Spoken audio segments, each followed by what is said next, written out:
Let's bite बयानबाजी।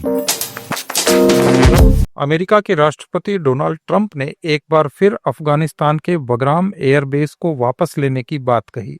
Trump ने कहा कि हम अफगानिस्तान से बात कर रहे हैं और हमें बगराम वापस चाहिए। We're talking now to Afghanistan and we want it back and we want it back soon, right away. And if they don't do it, you're going to find out what I'm going to do. दूसरी ओर अफगानिस्तान में तालिबान ने America की मांग को ठुकरा दिया। पूर्व अमेरिकी राष्ट्रपति डोनाल्ड ट्रंप की बगराम एयरबेस को वापस लेने की मांग पर जवाब देते हुए तालिबान के विदेश मंत्री ने कहा कि वे अमेरिका को अपनी जमीन का एक कण भी नहीं देंगे। मौजू ये है कि निगाह बिरादर बोला करदा कि अगर America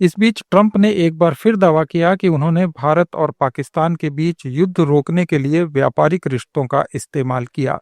American corner stone institute के फाउंडर डिनर में बोलते हुए ट्रंप ने कहा कि उन्होंने व्यापार रोकने की धमकी देकर दोनों देशों को युद्ध से रोका।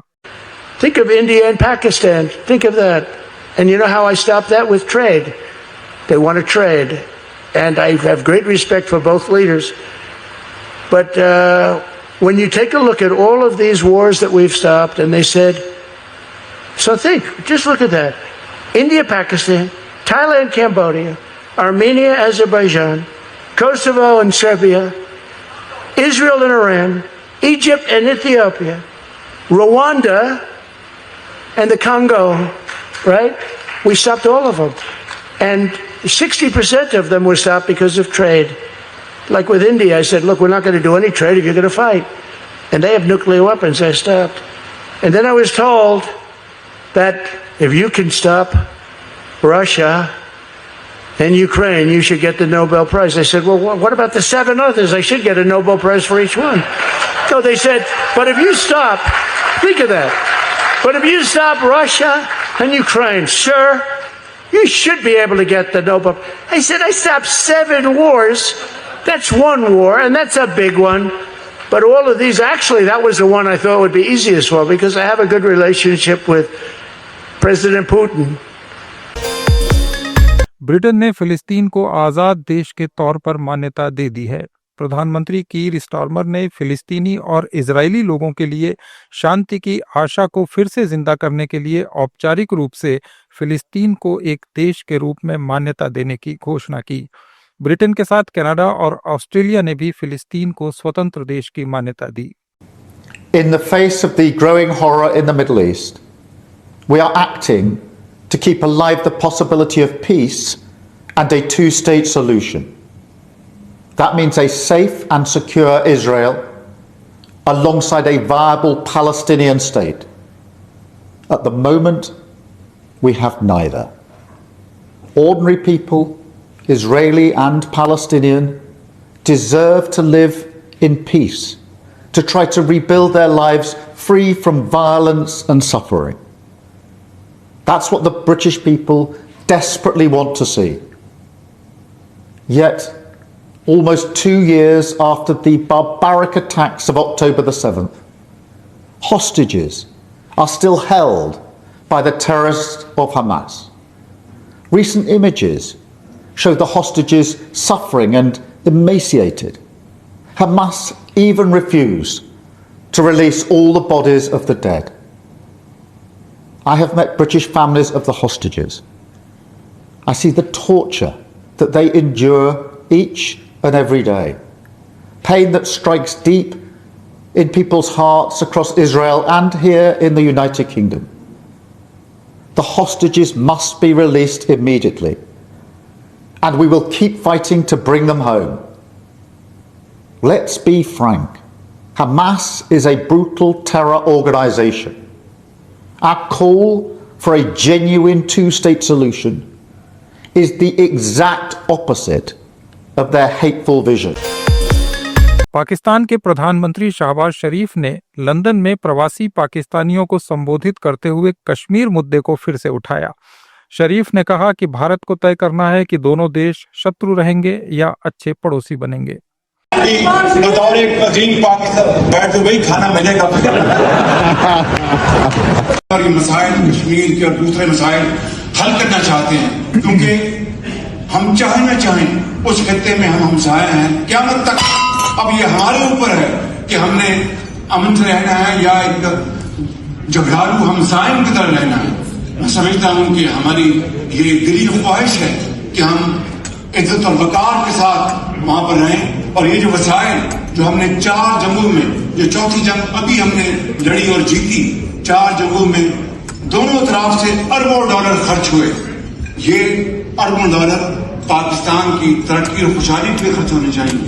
दूसरी तरफ भी अगर आप चाहें तो आप भी अपनी खुशहाली और तरक्की के लिए गुर्बत को दूर कर खत्म करने के लिए करें, लेकिन मैं समझता हूं कि इसके लिए कश्मीर का मसला हल होना एक बुनियादी जरूरी है।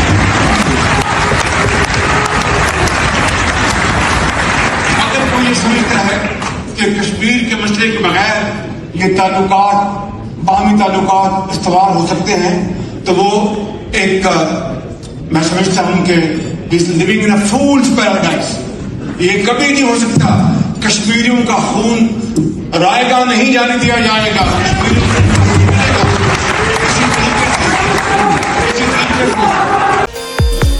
गृह मंत्री अमित शाह ने जोधपुर में पारसमल बोहरा नेत्रहीन महाविद्यालय में एक नए भवन और 2 हॉस्टल्स की आधारशिला रखी।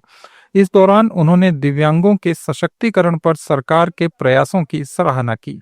1314 भारत सरकार के भवनों में 563 करोड़ रुपया खर्च कर दिव्यांगों के लिए उसको सुगम्य बनाया गया, वो सरलता से जा पाए ऐसी व्यवस्था की। और इसके अलावे इनिशिएटिव लेकर और 1748 इमारतों को सुगम्य बनाने का काम किया। 35 अंतर्राष्ट्रीय हवाई अड्डे और 55 घरेलू हवाई अड्डे को दिव्यांग जनों के लिए सुगम्य बनाने का काम किया। और कृत्रिम अंग देने की बात में सारे रिकॉर्ड तोड़ दिए हैं। लगभग 31 लाख लोगों को मोदी जी प्रधानमंत्री बने उसके। राजस्थान सरकार के कैबिनेट मंत्री डॉक्टर किरोड़ी लाल मीणा ने 2 बीज कंपनियों के प्रोडक्शन फील्ड्स का अचानक निरीक्षण किया। इस दौरान उन्होंने कहा कि बीज माफिया प्रधानमंत्री के किसानों की आय दुगनी करने के मिशन में बाधा डाल रहा है। 10 बीघा और 4 बिस्वा है, बाकी नहर का एरिया और ये सड़क में चला गया। कुतर है, ये त्रिकोणी है। ये उसमें तो सड़क पे बहुत ही गुआर कागजों में यही तो घपला चल रहा है सर। ये घपला देखना है मैं। आप जैसे मंत्री हो ना तो ये देश का सुधार हो जाए जी। घपले को सुधारेंगे किसान, है ना। आम आदमी पार्टी के नेता संजय सिंह ने जीएसटी के क्रियान्वयन पर तीखी आलोचना की। संजय सिंह ने 2017 में लागू हुए जीएसटी को मध्यम वर्ग और आम लोगों पर अनुचित बोझ बताते हुए सरकार पर इतने साल तक टैक्स के नाम पर अवैध वसूली का आरोप लगाया। 2017 में और जब ये जीएसटी लागू की गई तो इतना बखान किया गया जीएसटी का, जैसे मालूम पड़ रहा था अर्थव्यवस्था में बहुत बड़ी क्रांति आने वाली है देश के अंदर। हम लोग चिल्ला रहे थे, कह रहे थे कि ये गलत हो रहा है। नहीं सुनी गई बात। मिडिल क्लास की कमर तोड़ दी गई, आम आदमी की कमर तोड़ दी गई। लाखों करोड़ रुपए टैक्स का बोझ इस देश की जनता के ऊपर लादा गया, जानबूझ के लादा गया। और तब बताया गया जश्न मनाइए, खुश हो जाइए कि आपका टैक्स बढ़ाया जा रहा है। यह हुआ इस देश के अंदर। और जीएसटी के नियमों में एक दो बार नहीं, सैकड़ों बार बदलाव करने पड़े। इसके अलावा डीजल के नाम पे, पेट्रोल के नाम पे लाखों करोड़ का टैक्स लिया गया। और आज प्रधानमंत्री जी को 8 साल के बाद नींद से जागकर यह बताना पड़ रहा है कि नहीं, अब हम फिर एक क्रांतिकारी परिवर्तन लेके आए हैं। देखिए, हमने जीएसटी कम कर दिया। तो बढ़ाया क्यों था? 8 सालों तक इस देश की जनता को लूटा क्यों था? प्रधानमंत्री जी, जो लाखों करोड़ रुपए इस देश की जनता के जेब से टैक्स के नाम पे लूटा गया है, वो पैसा उनके खातों में वापस कीजिए। आपने अपने मित्रों। केंद्रीय मंत्री नितिन गडकरी ने इथेनॉल मिश्रण नीति का बचाव करते हुए दावा किया है कि भारत का ऑयल इंपोर्ट 22 लाख करोड़ रुपए का है और इथेनॉल मिश्रण से इसमें कमी आएगी। उन्होंने कहा कि इथेनॉल मिलाने से न केवल इंपोर्ट कम होगा बल्कि किसानों को भी फायदा पहुंचेगा। फायदा करना गलत है। और रही बात इथेनॉल की, जो आरोप हुए वो पेड न्यूज थी और वो जानबूझकर किए। उसके पीछे जो इंपोर्ट करना चाहते वो लोग ही ऐसा कर सकते हैं। पर आपको मैं बताता हूं कि 2004 में हमने शुगर फैक्ट्री डाली थी, तब इथेनॉल नहीं था। इथेनॉल एक शुगर फैक्ट्री का प्रोडक्ट है। इथेनॉल के रेट पेट्रोलियम मिनिस्ट्री टेंडर निकालकर निश्चित करती है। फिर इथेनॉल की प्राइस हमारे कैबिनेट में जाकर मंजूरी मिलती है और उसके बाद में अभी भी शॉर्ट सप्लाई था, इथेनॉल पूरा नहीं था। 20% करते करते मुश्किलें थी और अब वो इसमें किसी को फेवर करने का कोई कारण नहीं। और टोटल इसमें 0.5% भी हमारी शुगर फैक्ट्री का, जो मेरे बच्चे देखते हैं, उसका शेयर नहीं है। ये झूठा प्रचार अपप्रचार किया गया। सरकार ने किसी को फेवर नहीं किया। इथेनॉल के कोई दुष्परिणाम नहीं है। इतना ही नहीं तो फ्लेक्स इंजन की बात हो रही है, जिससे देश का पेट्रोल और डीजल का इंपोर्ट कम होगा। Electric, ethanol, methanol, biodiesel, LNG, CNG और हम हाइड्रोजन पर भी अब काम कर रहे हैं 10 रूट पर। और जिससे देश का इंपोर्ट बचेगा, विदेशी चलन बचेगा और ये 22 लाख करोड़ में से 10 लाख करोड़ भी बचेंगे तो ग्रामीण क्षेत्र में किसान समृद्ध संपन्न होंगे। कांग्रेस प्रवक्ता आलोक शर्मा ने आरोप लगाया है कि पिछले 11 सालों से जीएसटी के जरिए 100 लाख करोड़ रुपए से ज्यादा की वसूली की गई है। उन्होंने इसे फिर से गब्बर सिंह टैक्स करार दिया। आज ये क्लियर हो गया कि सस्ता हो सकता था सब कुछ, लेकिन मोदी जी ने 11 साल से गब्बर सिंह टैक्स जो लगा रखा था, उस गब्बर सिंह टैक्स के माध्यम से लगभग 100 लाख करोड़ रुपया लूटा और जो नागरिक लूटो भाव चल रहा था, आज वो नागरिक देवो भाव हो गया। क्योंकि बिहार का चुनाव सामने है और ट्रंप ने मुंह पे हमारे नौजवानों की नौकरी के थप्पड़ मारा है। जिस तरह से H1B वीजा के ऊपर के 60 से 70% जो हमारे लोग हैं वहां पर वीजा वाले जो H1B वीजा पर काम कर रहे हैं, लगभग 3.5 लाख वहां पर हमारे लोग जो काम कर रहे हैं नौजवान साथी, आज उनकी नौकरी भी लटक गई और $1,000 से $1,00,000 पर चला गया। कि जिस तरह से जो आज हालत हुई है उससे ध्यान भटकाने के लिए आज मोदी जी प्रकट हुए, क्योंकि नॉन बायोलॉजिकल प्रधानमंत्री साहब आज प्रकट हुए। अरे भाई, इतना ही अच्छा कर दिया था तो एक तरफा भाषण देने की क्या जरूरत थी? एक प्रेस कॉन्फ्रेंस कर देते। लेकिन दिक्कत यह है कि लूट मचा रखी थी टैक्स टेररिज्म से। एक 1 नेशन और 8 डिजिट्स का पूरा टैक्स था, 8 लेवल पर टैक्स लगता था। अभी भी राज्यों का कैसे हित होगा? 40% का सेस कौन लेगा? कोई क्लैरिटी नहीं। बिहार में चुनाव से पहले सियासी तापमान चढ़ता जा रहा है। तेजस्वी यादव की रैली में प्रधानमंत्री मोदी की दिवंगत मां को अपशब्द कहे जाने के वायरल वीडियो पर अब पप्पू यादव ने भी कड़ा रुख अपनाया है। पप्पू यादव ने ऐसे लोगों को पार्टी से तुरंत निकालकर मुकदमा करने की सलाह दी। माँ है। किसी के ब्लड को, किसी के जात को, किसी के बाप को गाली नहीं दिया जा सकता। जो वीडियो वायरल हुए हैं उसमें जिन लोगों ने यह शब्द का चयन किया है उसको पार्टी से निकालना चाहिए, उस पर FIR लॉन्च होना चाहिए।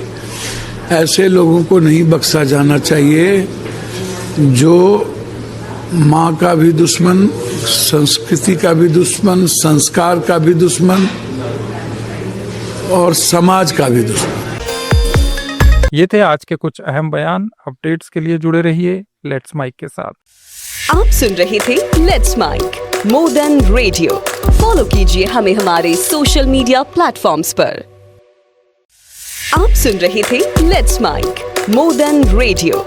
फॉलो कीजिए हमें हमारे सोशल मीडिया प्लेटफॉर्म्स पर।